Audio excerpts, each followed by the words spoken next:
তো কি অবস্থা, কেমন আছেন? আমি ড্রামা সবুজ আর গাইজ আজকে আলোচনা করব সাকিবের দরদ ট্রেলার প্রকাশ নিয়ে বড় ঘোষণা দিলেন নির্মাতা। এই বিষয়টি নিয়ে দরদ নির্মাতা অনন্য মামুন জানান, দেশের সিনেমার প্রমোশনে এত বড় আয়োজন হয়েছে কিনা জানা নেই। ইতিমধ্যে রেজিস্ট্রিয়ান 24 ঘন্টার আগে 17,000 সাকিব ভক্ত রেজিস্ট্রিয়ান করেছেন।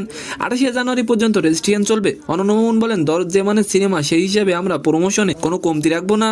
দরদ মুক্তি উপলক্ষে ট্রেলার লঞ্চিং অনুষ্ঠান হবে আগামী ফেব্রুয়ারিতে, আর ওই দিনই রিলিজ ডেট ঘোষণা করা হবে। কোনো একটি বড় স্টেডিয়ামে সাকিব খানের ফ্যান ও সিনেমা প্রেমীদের নিয়ে আয়োজনটি করা হবে।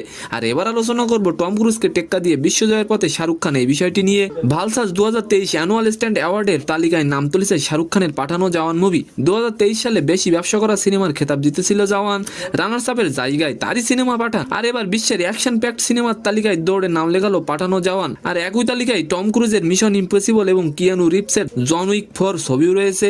আর এবার আলোচনা করব ব্যবসা করবেন সাকিব খান। এই বিষয়টি নিয়ে নতুন এক অধ্যায়ে নাম লেখালেন সাকিব খান।